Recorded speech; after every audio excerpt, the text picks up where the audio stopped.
What is up, guys? In this video, you're gonna learn what makes an A+ trade an A+ trade. And not only are you gonna learn what an A+ trade is, but you're gonna see 4 of my A+ trades, all from this fucking week. That's right, we're gonna look at recent shit that one cherry-picked fucking months and years ago, but from this fucking week. And these 4 trades total over 12,500 in fucking profit. So we're gonna take a look at those trades and see what makes them so fucking good. So if you're curious about these trades and you want to see more of them, you want to see the full sessions with these specific A+ trades, you can join my coffee, and there is a tremendous amount of footage. We have recently just did some tape reading stuff, but you got narration stuff, you got drills, you got case studies, you got, it goes on forever and ever. And with this I've been keeping track of pretty much every fucking episode on this spreadsheet.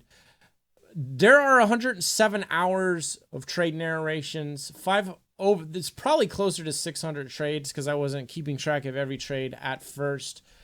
Case studies, almost 8 hours of case studies, 14 episodes. Daily report cards, 11 hours of that, 14 episodes, and then the tick drill, tape drill stuff, that's kind of newer. I put in random episodes. So for the price, you get a fuck load of content, and you just get to see how a trader thinks and operates through this fucking job. For me, that was helpful when I was new, and, well, it's out there. So what makes an A+ trade an A+ trade? Pretty simple. Expected value.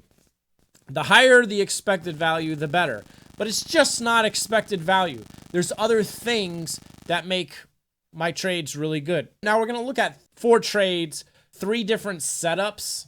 We're going to look at 2 gap jumps, which if you're curious what a gap jump is, there's a video on that. You're going to see 2 of those. You're going to see 1 PVA trade, prior value area, which that would be in my profile video. So if you want to know how I set those up. And then we're going to look at a pressure point trade, which a pressure point is a newer setup, but not really. Basically I'm taking what a gap jump is. I'm taking the principles of a gap jump, a tighter gap jump, and I'm applying it to pressure point zones. Basically support and resistance. If there's not already a video on it, there will be a video in the future in my free trading course playlist on pressure points. It doesn't exist at the time of making this, but it might in the future depending on when you're watching this.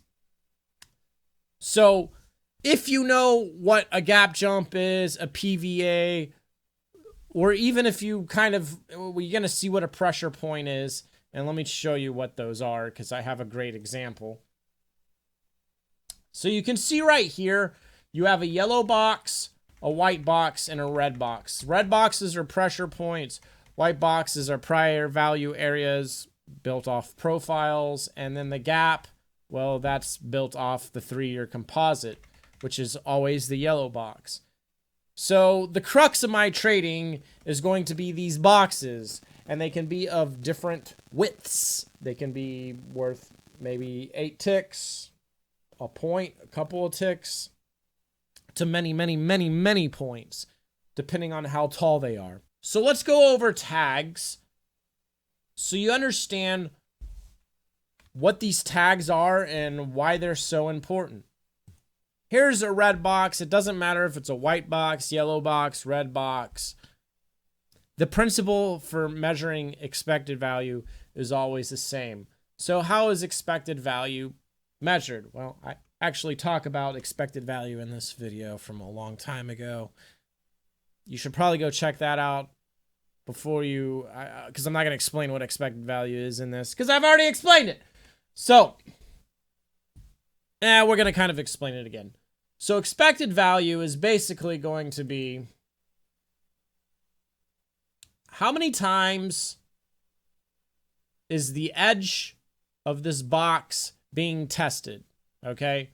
Now, if we're trading from somewhere down here, we're going to be measuring the bottom side. If we're coming from up here, we're going to be measuring the top side. So if we're coming from the top side up here, the goal is to attempt to get the trade and hold it to the other side. Vice versa over here. If we're trying to essentially get to the other side, and then that would be the target.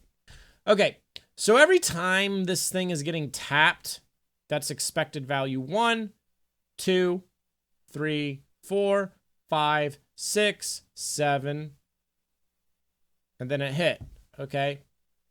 So basically that was hit 7 times. Right here, 1, 2, 3, that's it. Expected value 3. 1, 2, 3, 4, 5, 6, 7, 8, 9, 10, 11, 12, 13, 14, 15, 16, 17, 18, 19. 19. All right. Okay, let's say this box is 18 ticks wide. So from down here at the very bottom all the way to the other side is about 18 ticks wide. So the wider these things are, the bigger the expected value number needs to be in order for it to go to cross. So if this is only 4 ticks wide, I don't need a higher expected value number. If it's 50 ticks wide, I'm going to need an extremely high expected value. What is that exactly? Well, it really depends on how wide it is. And when we look at these examples, at some point, you just develop a feel for what an abnormally high number is. And that's what I'm looking for on A+ trades. Depending on the width of it, I want that expected value number to be abnormally high for how wide it is. So let's say this is 18 ticks. That's relatively wide. Ideally, I want to see this in the 20s to maybe 30s. That's going to make it relatively high. So let's say the price action does this, right? And let's say it does it 20 times. Okay, well, that's an EV20. Cool. All right. But it can do other things. There's other things we're measuring. So let's say it's doing this 1, 2, 3, 4, 5, 6, 7, 8, 9, 10, 11, 12, 13, 14, 15, 16, 17. Roughly, okay? It might be off a little bit, but it's tested 17 times. So we would be making this number go up. Now there's a few other things we're measuring. Okay? Right here, for example, that rolled the midpoint. So this is rolling pretty close to the midpoint here before it taps the other side. Then it's rolling this midpoint here before it taps the edge. Okay? So it did it twice. That would be an MRX2, mid-roll 2.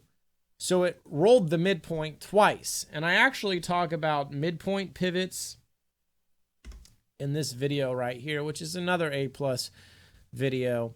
But I talk about a double midpoint on a POC. Same sort of principle.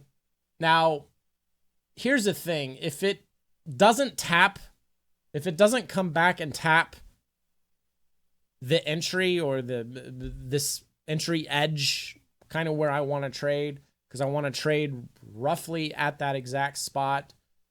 If it's not coming back and tapping it, it would not be a mid-roll, okay? If it goes to the midpoint, pretty close to the midpoint, give or take, depending on how tight it is, give or take a tick or two, depending on how tall it is,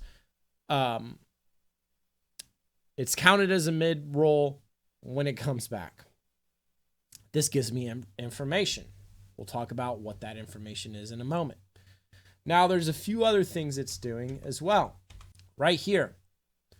It's actually beyond the midpoint. It's actually pretty close to the target. So we have the mid-roll 2. That would be ATX2. That would be ATX2. So it's basically almost hit the target. That's what that stands for twice now. Okay. And then we have finally this region here. Do you see all this chopping here? This is a range, and it's chopping above the red line, and it's chopping above the red line for quite some time. So what's happening is at that point in time, the price is starting to accept inside our red box. So that would be acceptance 1. So it's accepting in there at least one fucking time. Okay. If it came out, you know, it comes out right here. See how it swoops down a lot. And then it came in and started chopping in there again, kind of like this. Then we would upgrade that from ACC1 to ACC2. Okay. The more of these numbers, the bigger these numbers, the better the setup is, depending on how tall it is. I want to see these numbers and these tags, I want to see them unusually high for how wide this is. So for something that's 18 ticks wide, this to me seems kind of average, which I don't know if I really would upgrade that to an A+ trade. I would say that could be roughly a B trade, maybe a C. Now there is one more tag that we want to talk about, and that is the swing tag. And it's going to look different in the trade examples. It's just going to be a number with a 5x or 1x or whatever. I'm going to start using an S from this point to signify swing. So swing X 1. So I know this isn't very lined up very well, but it is what it is. So what is a swing? So there's something called a battering ram effect. So if you take a battering ram and you try to bust down, and I've talked about this in a lot of videos, by the way. If you try to take a battering ram, and you try to push a door down, right? You need to swing it back and then jam it forward to break the door down. Well, price, when it's moving up and down, carries energy with it. So basically, if the price comes out, and typically on ES, I want to see it move 18 to 20 ticks away from this level before I count it as a swing. So it's giving us that battering ram effect. It's swinging away from the price, and definitely maybe 20 ticks. You can see this swing down is a little bit longer or a little bit taller than this red box. So I would say that's roughly 20 ticks away. So that's the battering ram being pulled backwards in order to slam, and hopefully slam through this entire 18 tick range or area. Now, it's poking out down here and here. That's not a far enough swing, in my opinion, to get through an 18 tick area. That I want to see that swing tag be unusually high. So if it's an EV17, mid-roll 2, ATX2, ACC1, that's okay for what this is. This number right here, that swing 1, I prefer to see that be really high. If that was a swing 5, if that was an SX5 on an 18 tick range, and we only had an EV5, well, that's going to make the trade even better. The EV count might be low, which typically it's not that low with a swing because of the way this shit gets tested.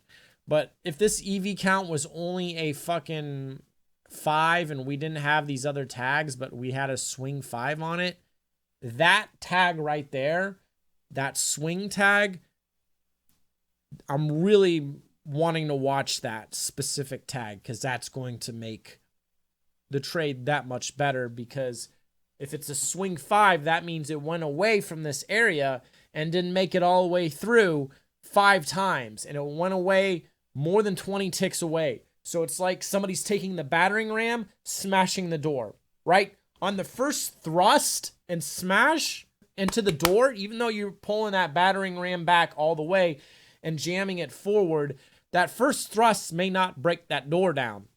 But if I do it 2, 3, 4, 5 times, that door's getting weaker and weaker, and then eventually it should just bust through.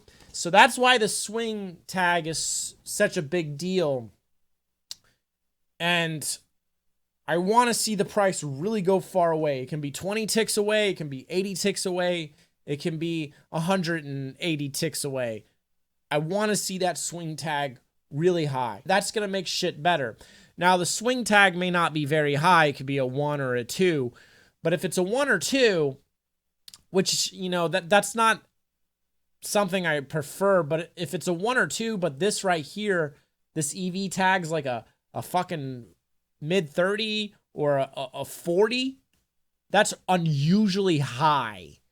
And if these other tags are unusually high, but the swing tag is not as high, then that's excruciatingly high on the EV side. So that makes it A+ as well. So what you're going to do is you're going to see the tag sets, and I'm going to show you all the tag sets on these 4 trade examples. So let's go ahead and take a look at them. So the first trade we're going to look at is a gap jump. Good old classic gap jump, the oldest edge in the book. EV33. So it's tested the edge 33 times.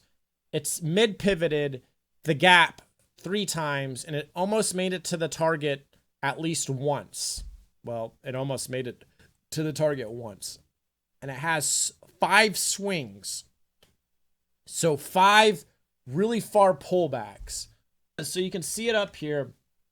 We're breaking through a PVA, which I didn't take this trade because to me it wasn't high enough. It's a 3x at this point, so it was only a 2x, an EV8, and that's it. So this white box that goes from up here to down here, sure, the price made it all the way through, but the tag count wasn't high. There's going to be a lot of times where these setups actually make it through. But I want it to be unusually high tag counting. I don't want it to be something real low that just happens to make it through, because that's not good enough. That's not guaranteed enough. The probability isn't high enough. The higher those numbers, the higher the probability, the more I want to like push size on the motherfucker, because there's more of a guarantee it could work. Whereas that being just an EV8 swing 3 trade, that's not good enough. Especially one that is that tall. That white box is relatively tall. That is spanning quite a few ticks, and that EV count's too low for how big it is. But it does make it through. Now what I want is, again, this yellow box to trade across the yellow box. So what you see me doing here is I'm gearing up on it. We get into it. Now this right here, this arrow marks the bottom of the yellow box, and this is the top of the yellow box. This would be the white box down here to the top of the white box. There's a bit of overlap. So we get in the motherfucker, and well, guess what? We sit in this thing for like 40 fucking minutes. So you can see it's dumping against me a little bit, but I'm willing to fucking hold it up until roughly the 26s, 25s maybe. I'm willing to take some risk on it because of how high probability it is. And it's going from an EV33 to a 34 because it's getting tested. Now, just because it's a high EV count doesn't mean it's not going to necessarily work as well. Now, it is starting to get close to my pain point, but then it rotates. Now, notice how they're chopping in this white box. This is where this white box might be upgraded. So now it's a swing 6 EV34. So now it's even fucking better. But anyways, what I was saying is they're starting to chop in that white box, and if they chop a little bit longer, that white box would get upgraded to an ACC tag, an acceptance tag, because it has yet to hit target. It's 2 ticks away from target right there. So we're just fast forwarding it, and you notice it's giving me drama. At this point, this would be upgraded to an ACC tag. Now, a lot of times I scalp relatively quickly. I don't really let trades breathe against me, but in this specific circumstance, that trade up there, I believe, is many days in the making, and a lot of these A+ setups aren't made in a day. A lot of them, really all my A+ setups took several days to build. A day, 2 days, minimum, 3 days. But a lot of these A+ trades are many days in the making. So now you can see that it's starting to work in my favor at this point. Sitting in it for a long fucking time. Again, target is going to be right up there at 34.50. Fast forward a little bit, you can see she's breathing down my neck. Again, this is a really long trade for the hold, but we're confident. And notice how right here, what did it do? It hit the midpoint.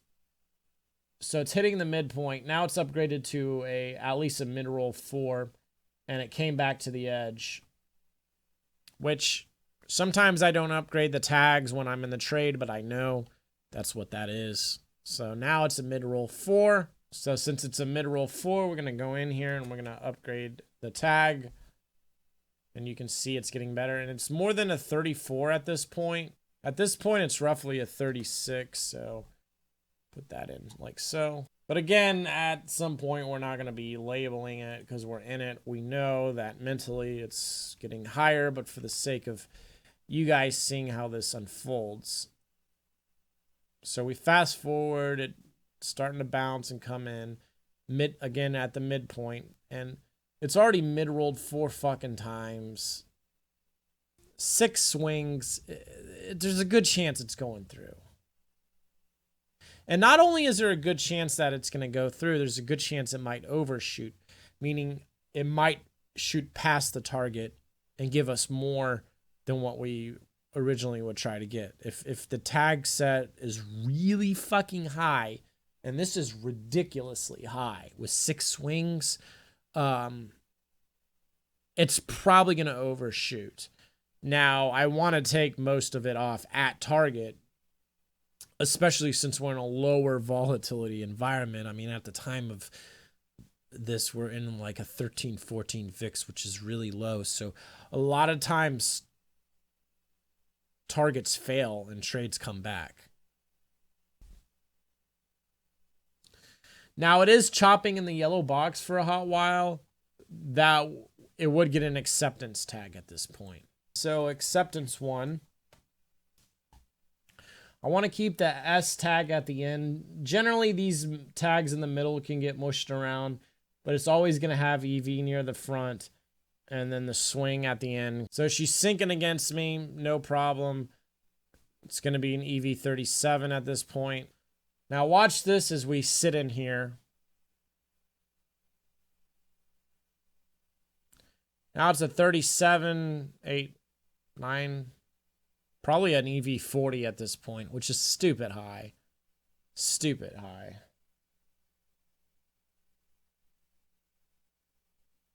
We're on 2 speed, by the way. That's how ridiculously dead the market is. There she goes.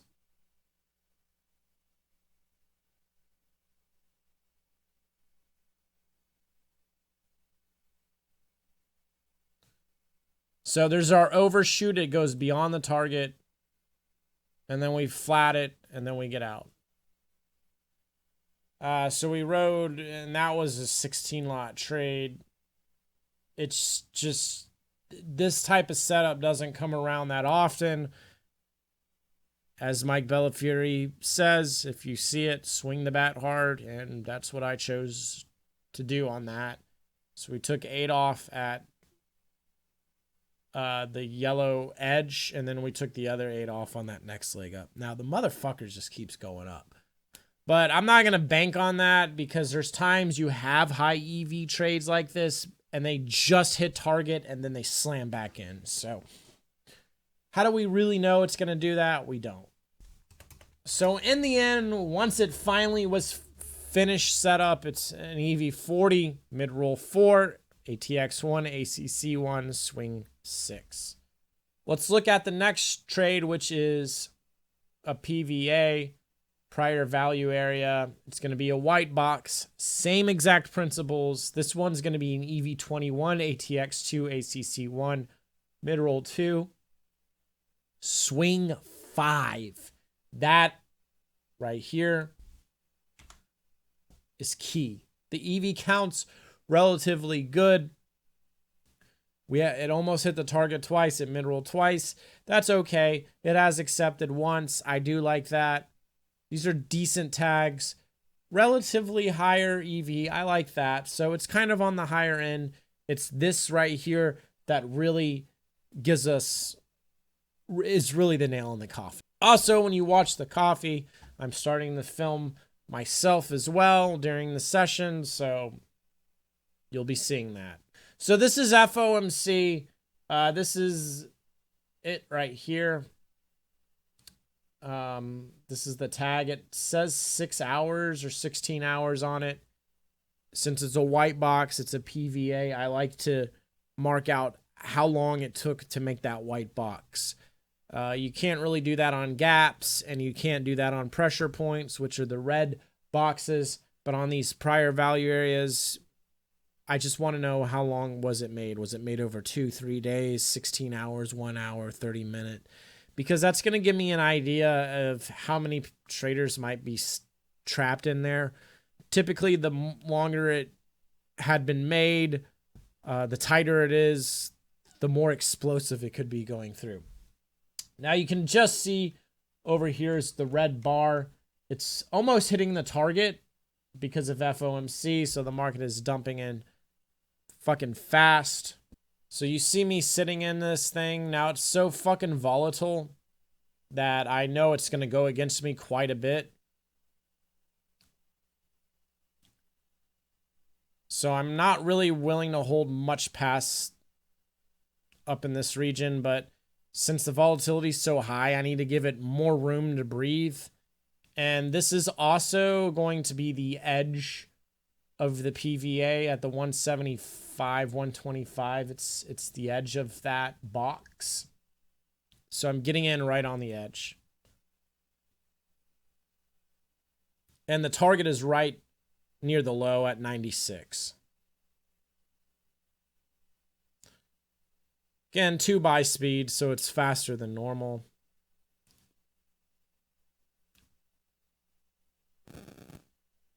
So we're out. We get out of it. Now, this is an example of it not overshooting. Notice it comes all the way back right there. That trade would have came all the way back to me. It just barely edged its way past the target, and then it came all the way back.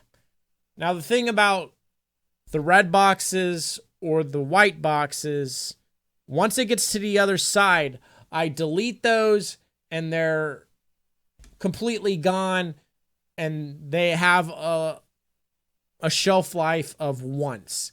So once it gets through a white or red box, it's over with. Whereas these yellow boxes or gaps, as long as the gap is in the profile, again, this video talks about those.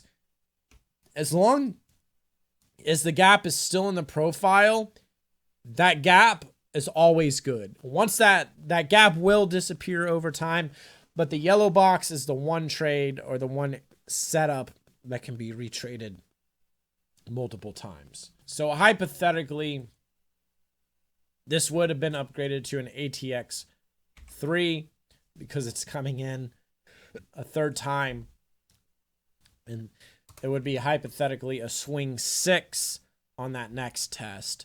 So really fucking high. And then this would have gone to an EV22. You saw the tag setting before it ever hit. But that's an example of it may not overshoot and continue to run, unlike the last trade, which we didn't see. I mean, we saw a good overshoot, but that did continue to run on trade 1. But trade 2, no, it slammed it and then it came right back. It hit it right on the target. Now, when it comes to overshoots, for me, I think an overshoot is more valid on a gap, the yellow box, versus the other stuff.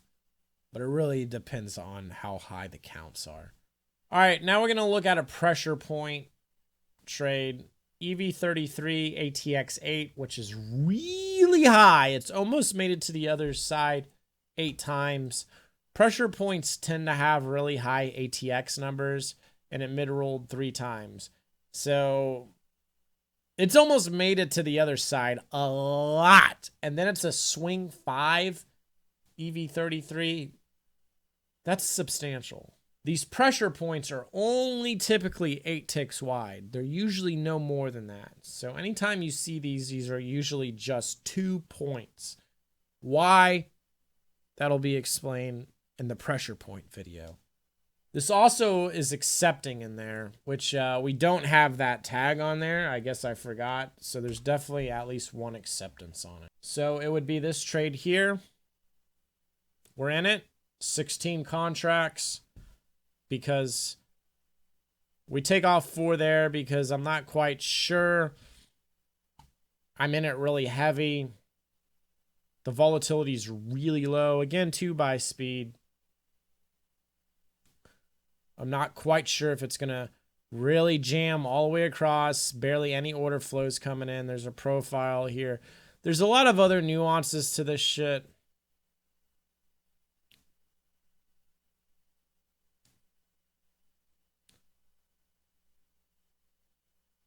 So you can see it's stalling pretty badly. 55 is also a psych number.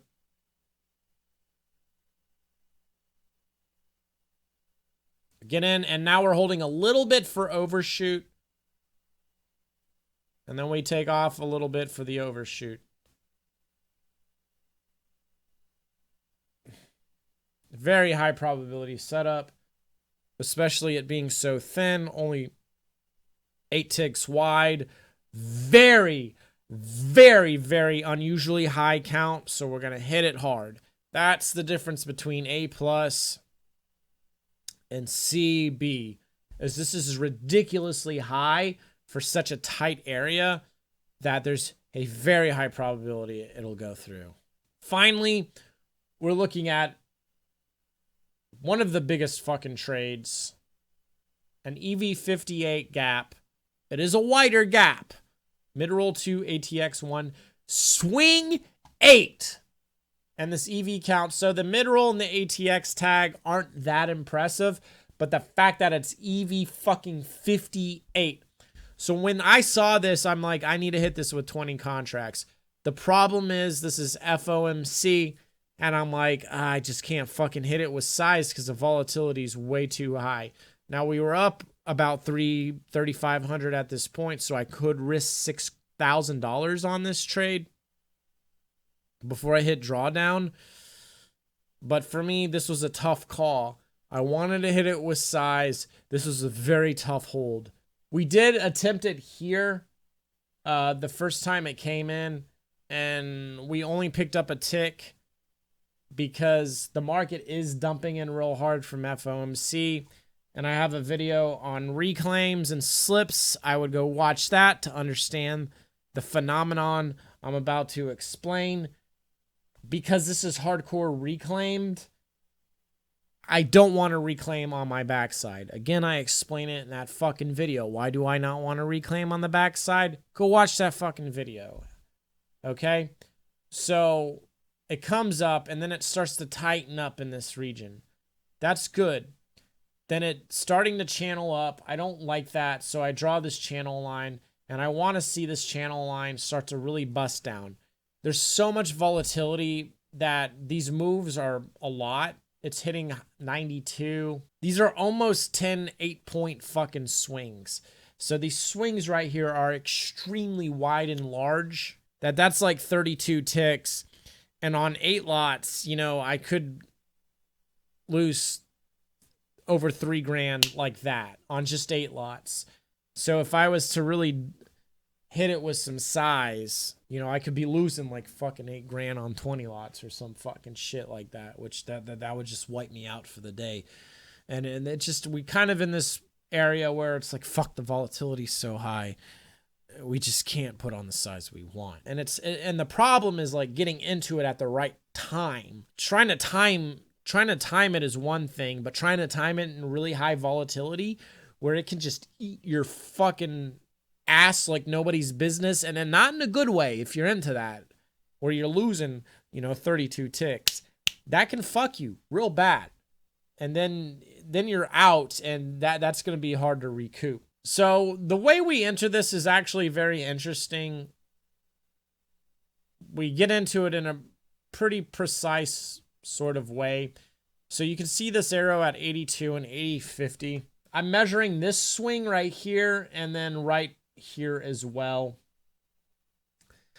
And I want to see with the micro price action, how's it going to bounce? How's it going to chop? Because we're using micro techniques to actually time this, because there's a lot of slip in it. And again, this video talks about slip and reclaim. I need a lot of the slip to come out.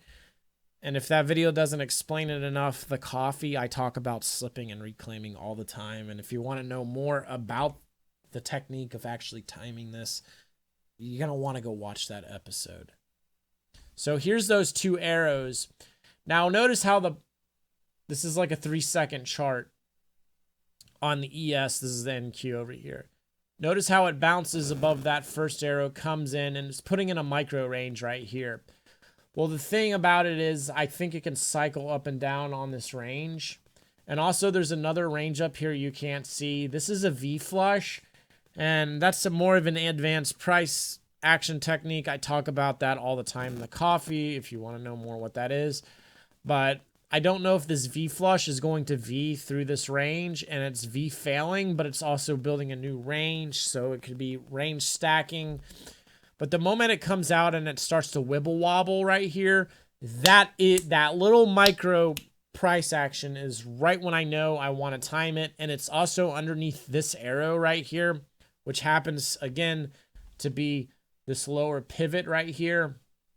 So I know that if there's a potential channel building here where they're going to just channel it up and keep hitting the reclaim, it's all starting to fail.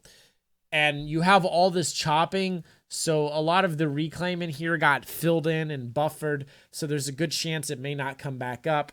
So there's a lot of nuance with actually getting into this. It's not, hey, it's a high EV count, it's really A+, let's just go for it. You want to time it well, and that's a whole nother ball game. And if that all sounds foreign as fuck, I mean, that's where the coffee comes in clutch. So this one gets very hairy. We're only in it at an 8 lot because of the volatility. And again, this is over the course of 3 days. You probably noticed my shirt has only changed twice. Sometimes I wear the same fucking shirt 2 days in a row. Okay, that's just trader life. So it is bouncing up against me. Again, 2 buy speed.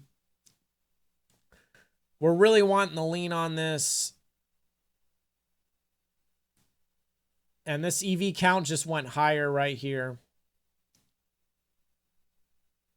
This arrow is where the start of the gap is. So we know there's a big seller here, I say. And this and I go, it's a high EV trade here. This really tests the patience too, because like, you'll see. So we fast forward and it goes a lot in my favor. It's hitting the midpoint. There's the upper arrow, the lower arrow. So the midpoint goes up. So you're looking at a mid-roll 3 on it. Well, it could be, and then it goes to 59. Now it's coming back to the gap edge. Now you're not gonna, I want to trade as close to that area as possible. When it comes to getting in, I don't want to be too far away from it. Because if you try to get into a setup early, it's not the setup anymore. if I can get in slightly early, I will, but I want to be as close to that area as possible. But you can't always get in exactly at it because the price action could have drama that you might, depending on profile structure and other things, the trade may need to be altered drastically to get into it.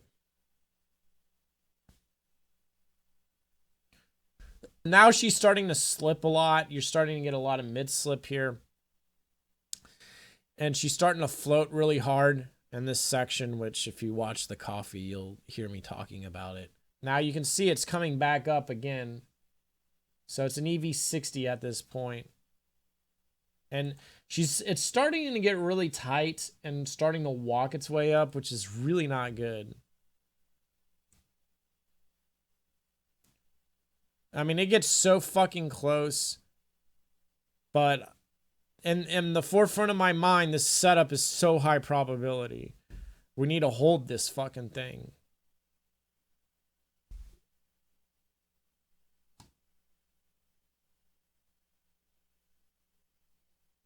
So I mentioned there's a trend line right here. It's a micro trend line. I don't like that. And then they blow it out, which is good. But the problem is that blowout is so hard it could slip back.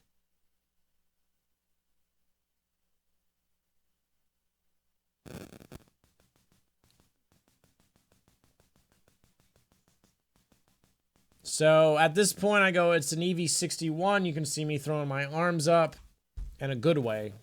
So I go, this is big. This is as big as it gets.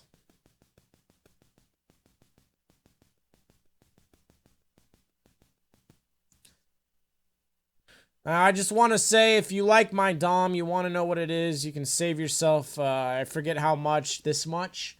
You can save yourself a couple bucks on Jigsaw Trading if you're interested in it. I fucking love it. Obviously, I've been using it for years and years and years. So if you've been entertaining getting it, you can save yourself some money using my affiliate link. It helps me, it helps this channel, and because the ad revenue on this channel is shit. Or if you don't want any of that and you're really enjoying this and you don't want to do the coffee, you can go to the coffee and donate as little as $3. Because I'm delivering you really good fucking content that you're just not finding anywhere else on YouTube. Come on, let's be honest with our fucking selves, right? I mean, this is good shit. I'm literally showing you 4 A+ fucking setups and explaining in excruciating detail how, why, where, when, and how I'm doing it. And I'm showing you me trading the motherfuckers on the hard right edge and the thinking. So, I mean, for fuck's sakes, give me some love. And if you don't want to do any of that, hit the goddamn thumbs up. You can at least do that, all right? Come on. I mean, for fuck's sakes. Because, I mean, this is the slowest growing fucking YouTube channel for some reason. And a lot of you guys go, this channel is criminally underrated. I guess people just can't handle the rawness of the technicalities of this shit. I guess everybody just wants to see Fibonacci retracement trades, you know. So we're running out of time. It's 2:43 at this point. You know what happens at 2:50? A bunch of volume comes in, the auction on close. So now it's a race with the fucking clock at this point. So this trade may get scrubbed. Now, if it's close to 250 near my entry, which now it's an EV62. If it's close to my entry at 250, we're going to have to get the fuck out of this thing. And we're going to have to fucking just throw it away.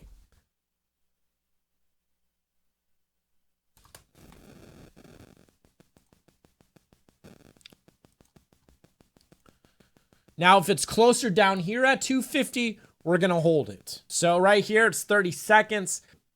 It's 30 seconds, and it's a lot closer to the target right here.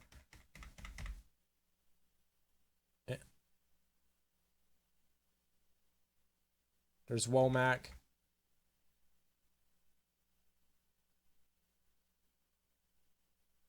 It's not, the volume is not coming in as fast as I thought.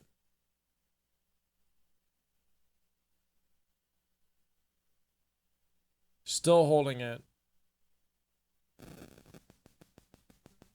Very tense, very tight. I mean, we're sitting in this thing for fucking ages.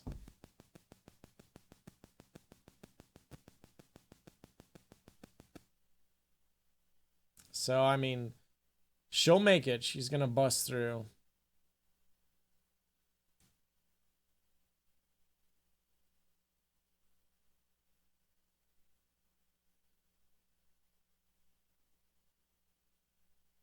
There you go. Getting really close, rotating right off me.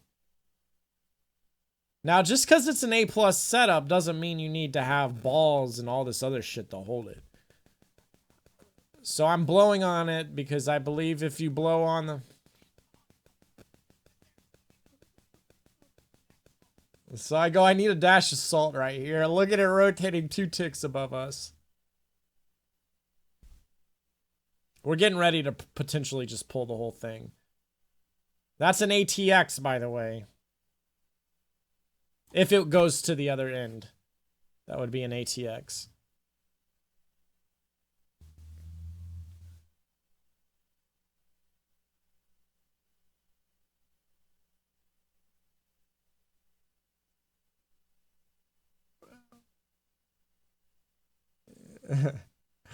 So I'm like, I just need a fucking tick at this point.